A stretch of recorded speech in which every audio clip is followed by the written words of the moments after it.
first of all, trying to learn from the Vision 2030 of Kingdom of Saudi Arabia, because a lot of this is about strategy, but as we all know as practitioners, 90% of strategy is execution.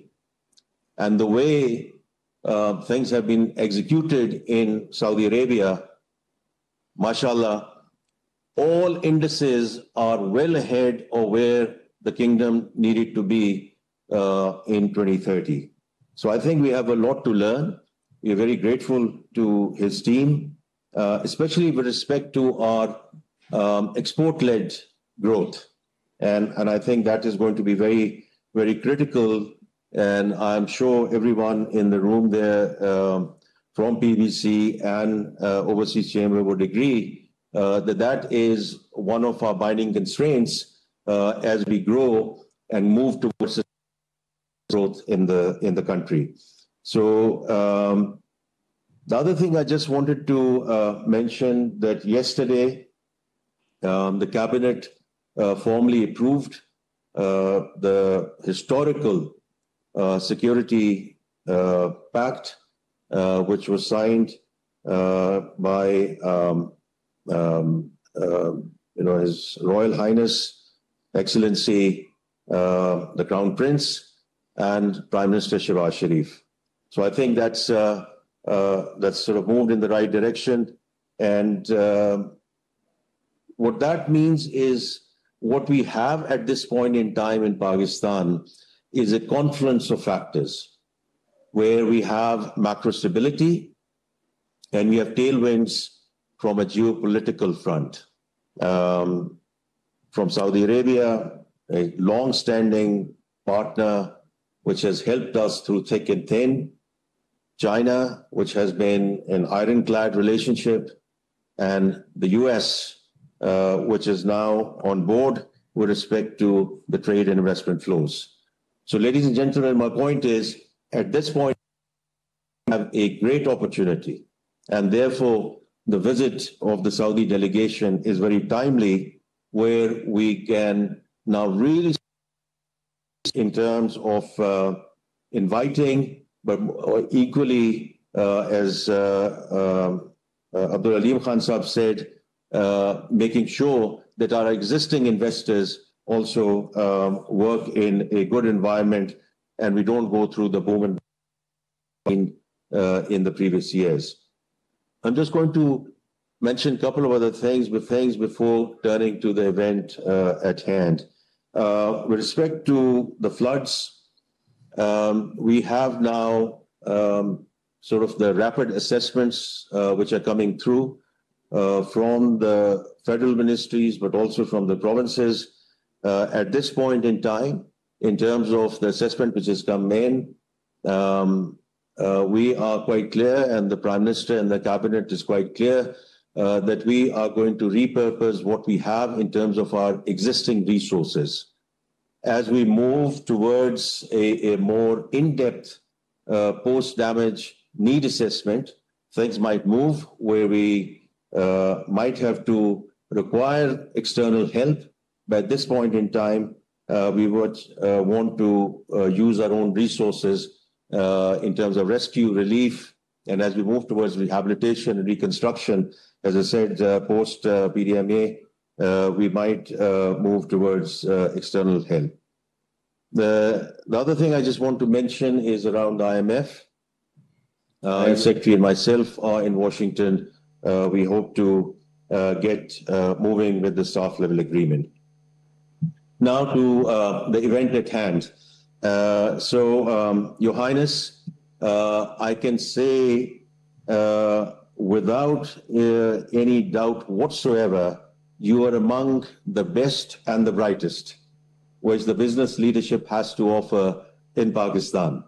Not because, as I just mentioned, that I had the privilege of being the chairman of Pakistan Business Council and to be associated with Overseas Chamber, but I genuinely believe in that. And I think you will see as the morning progresses that the talk and the discussion will not only focus on the key sectors, Your Highness, that you mentioned during your meeting with the Prime Minister, in terms of your areas of interest and mutual interest, whether it's agriculture, whether it's mining, whether it's IT, whether it's pharma, whether it's tourism. But what you will see here is thought leadership. Because I've had, again, the privilege of working with most, if not all, the ladies and gentlemen in the room, and whoever might be on the joining virtually, that they will come up with schematics, which I think is going to be very important. That as we and you hone into specific project opportunities, just thinking through the broad spectrum, and therefore, you will see and hear from some of the thought leaders with respect to some of these schematics, whether it's our digital journey, which is being very important, because, Your Highness, there are two areas which the Prime Minister is leading himself and does stock taking on a weekly basis. One is our taxation reform and everything that is going on in terms of people, process, technology to get the sort of the fiscal side of things moving forward, because all the business leaders who are sitting here, they are correct in terms of the additional burden that they face in terms of the formal sector, because other segments of the society are not stepping up the way they need to. And therefore, we need to fix that equation through primarily technology, but also simplifying the processes and making the necessary people changes. And the second one, which he's leading, Your Highness, is our digital journey and moving towards cashless economy, because both of these are actually interrelated. We have an economy which is the size of $411 billion, but to put it in perspective, about 40 to 50% of our economy is still undocumented. So if you think about it, actually the size of our economy is already reaching close to $1 trillion.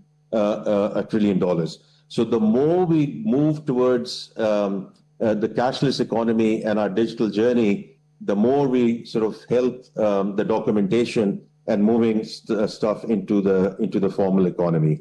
So Your Highness and the delegation, I leave it with you and the thought leaders from Overseas Chamber and the Pakistan Business Council. I wish you all well, and Your Highness, safe travels here in Pakistan. I know you're traveling to Lahore later today. I'm sure you'll receive fantastic welcome there as well, and look forward to seeing the delegation, inshallah, with the Prime Minister when we are there in Riyadh for the FII. With that, my very best wishes to everyone and for constructive engagement for the rest of the morning. Thank you very much. वफाकी वज़ीर ख़ज़ाना Mohammad Aurangzeb Saudi सरमायाकारों और overseas chamber of commerce से virtual खिताब कर रहे थे, जबकि दूसरी जानिब कौमी असम्बली का इजलास स्पीकर अयाज सादी की ज़ेर सदारत जारी है। अगर जो बात पूछना चाह रहे हैं उसका इस जवाब में बड़ा तफसीली जवाब है। Planning commission, planning and development ये खुद से मंसूबे नहीं देता, जिसकी बचत हो या अखराजात हो, ये सिर्फ मॉनिटरिंग करता है, फ्रेमवर्क करता है। महकमाना प्रपोजल्स आती हैं, जो अप्रूव्ड प्रपोजल है उसे पीएसडीपी का हिस्सा बनाया जाता है और फिर उसकी मॉनिटरिंग हम करते हैं, एग्जीक्यूट हम नहीं करते। अगर रफ़ीउल्लाह साहब को स्पेसिफिक कोई चीज़ पूछना चाहते हैं तो मैं बिल्कुल हाज़िर हूँ। जी, इस पे कोई सप्लीमेंट्री नहीं है। सैयद तारिक खबर देंगे आप। जामा कराची में यूनिवर्सिटी पॉइंट की जद में आकर सोशल वर्क डिपार्टमेंट की तालिबा अनीका सईद जाँ बहक हो गई हैं। तालिबा महमूद हसन लाइब्रेरी के सामने पॉइंट से उतरते हुए हादसे का शिकार हुई। जख्मी तालिबा अस्पताल मुंतकली के दौरान दम तोड़ गई है। खबर आपको दे रहे हैं, जामे कराची में यूनिवर्सिटी पॉइंट की जद में आकर सोशल वर्क डिपार्टमेंट की तालिबा अनीका सईद जाँ बहक हो गई है। तालिबा महमूद हसन लाइब्रेरी के सामने पॉइंट से उतरते हुए हादसे का शिकार हुई। जख्मी तालिबा अस्पताल मुंतकली के दौरान दम तोड़ गई। खबरों से फिलहाल इतना ही।